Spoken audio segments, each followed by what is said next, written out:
Et si tout ce que vous croyez n'était qu'une élaboration mentale complexe, une toile d'illusions tissée avec les fils les plus subtils de la perception, du conditionnement et de la peur, fermez les yeux un instant et imaginez le poids écrasant de découvrir que la réalité que vous habitez n'est qu'une ombre projetée sur les murs de votre propre caverne. Depuis le premier moment où votre conscience a commencé à se former, vous avez été un récepteur passif de récits.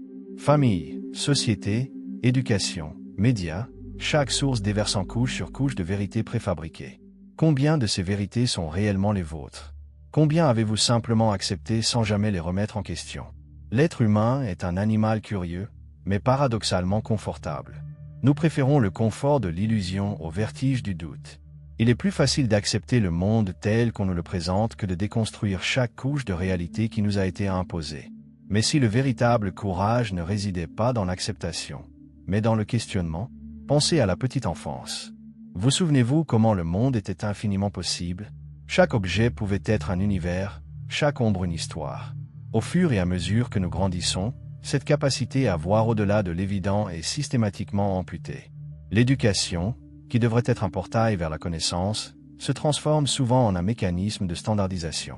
Nous sommes formés à penser dans des cases prédéfinies, à accepter des vérités comme monnaie courante sans questionner leur authenticité.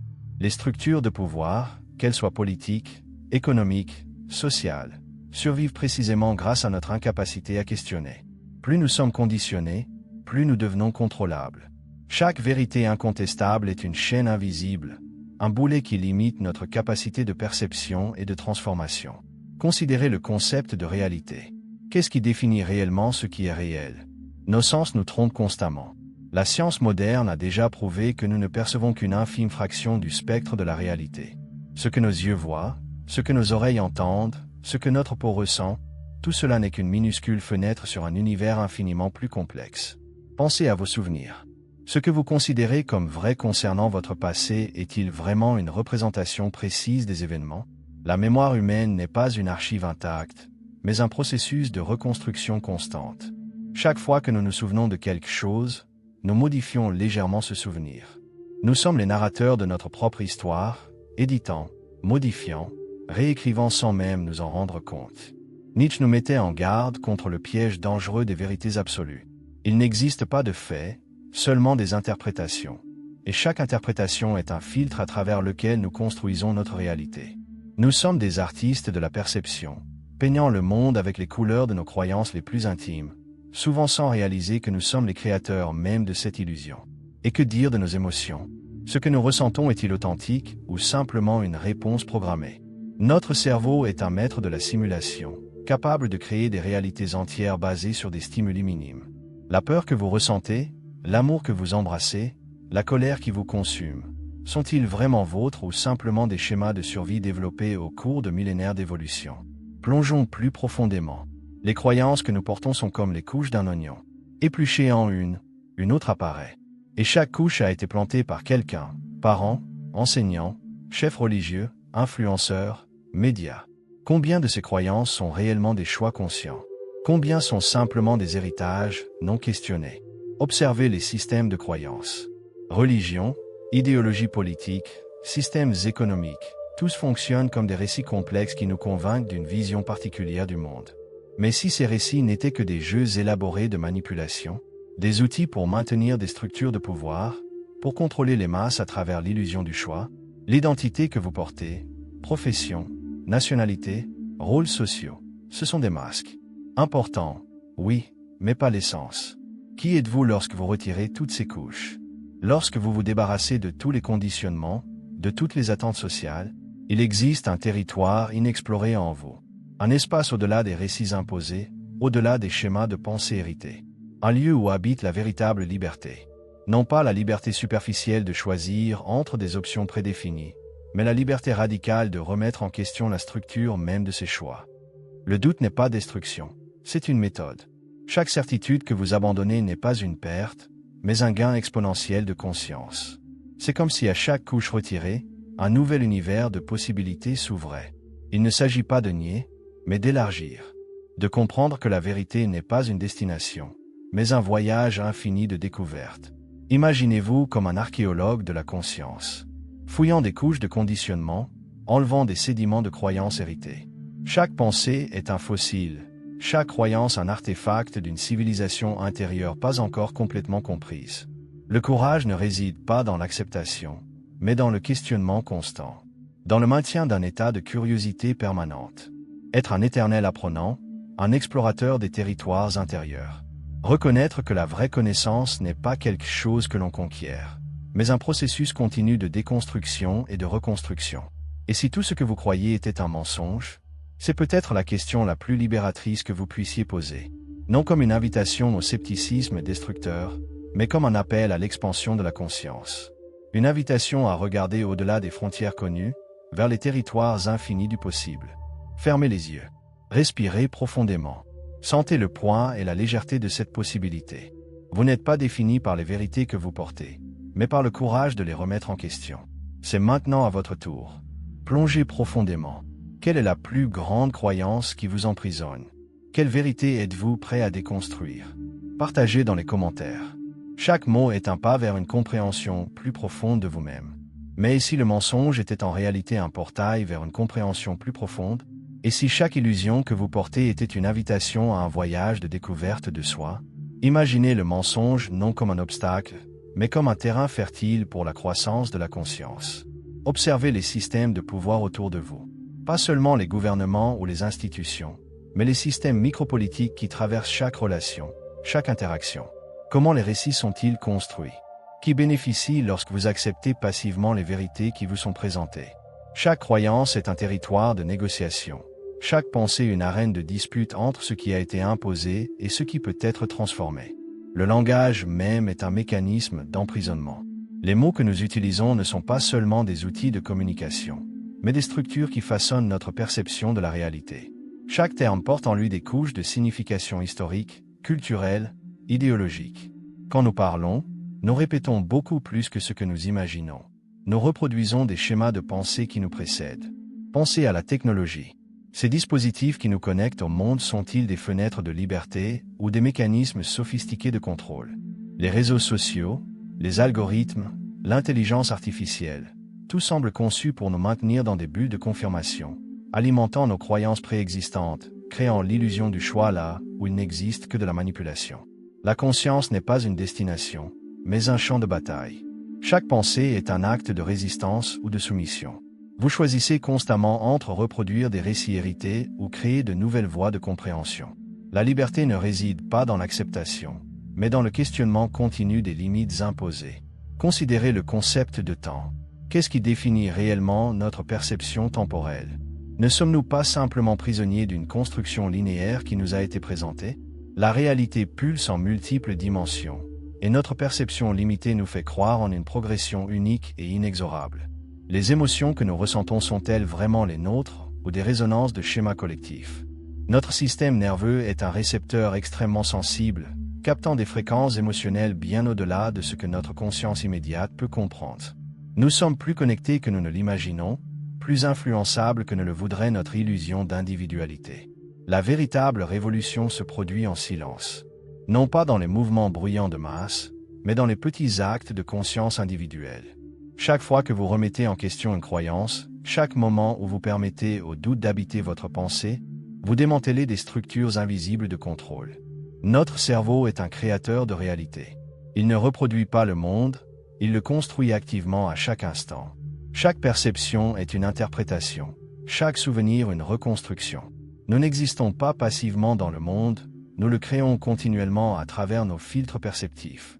L'ignorance n'est pas l'absence de connaissance, mais la résistance à la transformation. Rester attaché à des vérités connues est un mécanisme de sécurité, une façon d'éviter l'inconfort de l'inconnu. Mais c'est précisément dans ce territoire de l'inconnu que se produit la véritable évolution de la conscience. Pensez à la complexité de l'être humain.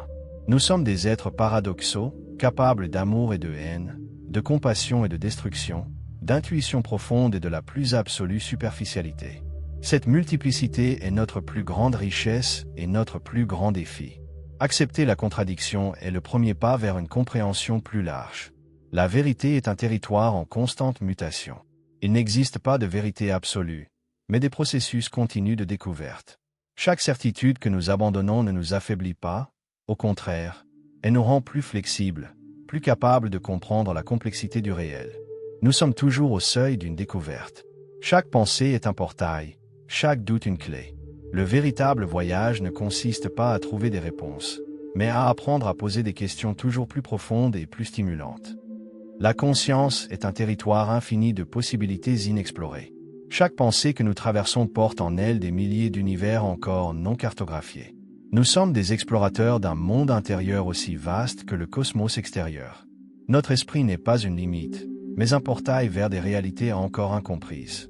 L'imagination n'est pas une fuite, mais un mécanisme d'expansion de la perception. Chaque image mentale est un fragment d'une réalité pas encore totalement révélée. Le silence est le laboratoire où les vérités les plus profondes sont distillées.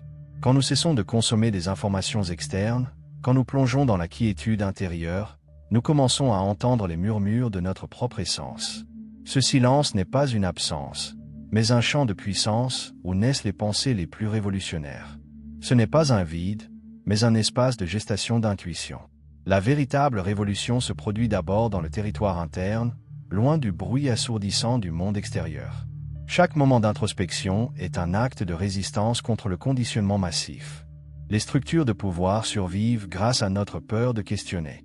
Plus elles nous maintiennent conditionnés, plus nous devenons contrôlables. Mais il existe un pouvoir infiniment plus grand qui réside dans notre capacité à douter. Le doute n'est pas une faiblesse, mais l'instrument de transformation le plus puissant. Questionner ne signifie pas détruire, mais élargir les limites du connu. Chaque question est un acte de liberté. Chaque remise en question un coup contre les murs invisibles qui nous emprisonnent. Le langage est un champ de bataille où les réalités sont constamment négociées. Les mots ne sont pas seulement des symboles, mais des vecteurs de pouvoir qui façonnent notre perception du réel. Chaque terme porte en lui des histoires, des idéologies, des structures de pensée qui nous précèdent. Quand nous parlons, nous faisons beaucoup plus que transmettre des informations. Nous reproduisons ou défions des systèmes entiers de compréhension. La langue que nous parlons est une carte qui oriente notre navigation dans la réalité. Notre cerveau est un créateur de monde, pas un simple récepteur passif. À chaque instant, nous construisons activement notre réalité à travers des filtres perceptifs complexes. Ce que nous appelons réalité est en fait une construction constante, un film interne projeté seconde après seconde. Percevoir n'est pas capturer le monde, mais l'interpréter activement. Chaque expérience est unique. Chaque moment un univers en constante transformation. Notre conscience ne reflète pas le monde, elle le crée continuellement. La véritable liberté ne réside pas dans l'acceptation, mais dans le questionnement continu. Nous sommes des êtres en constant processus de devenir, jamais des produits finalisés. Chaque certitude que nous abandonnons ouvre des portes vers des territoires inexplorés de la compréhension. La peur de perdre des références connues nous paralyse, mais le courage de plonger dans l'inconnu nous transforme. Être libre, c'est être constamment disposé à redessiner les cartes internes, à réécrire les récits qui nous ont été imposés. La transformation est notre état naturel. Les émotions sont des fréquences complexes qui traversent notre expérience. Nous ne sommes pas seulement des individus isolés, mais des champs de résonance connectés à un tissu social plus large.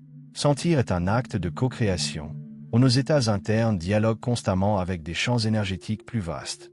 Chaque émotion porte des informations sur notre relation avec le monde, sur nos schémas inconscients, sur les histoires que nous n'avons pas encore pu raconter. Comprendre nos émotions, c'est déchiffrer les codes d'une intelligence bien au-delà du rationnel. Le temps n'est pas une ligne droite, mais un tissu complexe de possibilités simultanées. Notre perception linéaire du temps n'est qu'une construction limitée, un filtre à travers lequel nous essayons de comprendre des expériences beaucoup plus complexes. Chaque moment contient en lui d'infinies potentialités, des univers parallèles de choix non réalisés. Le passé n'est pas mort, mais pulse constamment dans le présent, se redessinant à chaque nouvelle intuition, à chaque nouvelle compréhension. Notre mémoire n'est pas une archive statique, mais un champ de recréation continue. La technologie est un miroir amplifié de notre conscience interne. Ce ne sont pas seulement des outils externes, mais des extensions de notre capacité à percevoir et à créer des réalités. Chaque dispositif, chaque algorithme, chaque intelligence artificielle est un reflet des structures de pensée qui nous habitent. Nous projetons constamment dans le monde extérieur les schémas internes de notre compréhension. La technologie ne nous sépare pas de l'essence humaine. Elle révèle les mécanismes les plus profonds de notre construction de la réalité. Le corps n'est pas un objet, mais un champ d'intelligence complexe. Chaque cellule porte des mémoires, chaque organe est un dépositaire d'histoires non racontées. Notre matérialité n'est pas une limite, mais un portail de connexion avec des dimensions plus larges d'existence. Les sensations physiques sont les codes d'une sagesse qui va bien au-delà du mental, une intelligence organique qui pulse indépendamment de notre compréhension consciente. Être corporel, c'est être un univers en constante transformation. La créativité est notre état naturel d'être. Ce n'est pas un don spécial de quelques-uns, mais l'essence même de la conscience. Créer n'est pas seulement produire des objets ou des idées, mais constamment redessiner notre relation avec la réalité. Chaque acte créatif est un acte de liberté, une rupture avec les schémas établis, une ouverture vers des territoires inexplorés. Nous sommes créateurs par nature, pas seulement des réceptacles passifs d'informations externes. La création est notre façon la plus profonde d'exister. Le sacré n'habite pas dans des temples externes, mais dans la profondeur de notre propre conscience. La spiritualité n'est pas un ensemble de croyances, mais un état d'ouverture radicale au mystère de l'existence. Chaque moment contient en lui une dimension transcendante, un portail vers des compréhensions qui dépassent les limites du rationnel. Nous n'avons pas besoin d'intermédiaires pour accéder à cette dimension.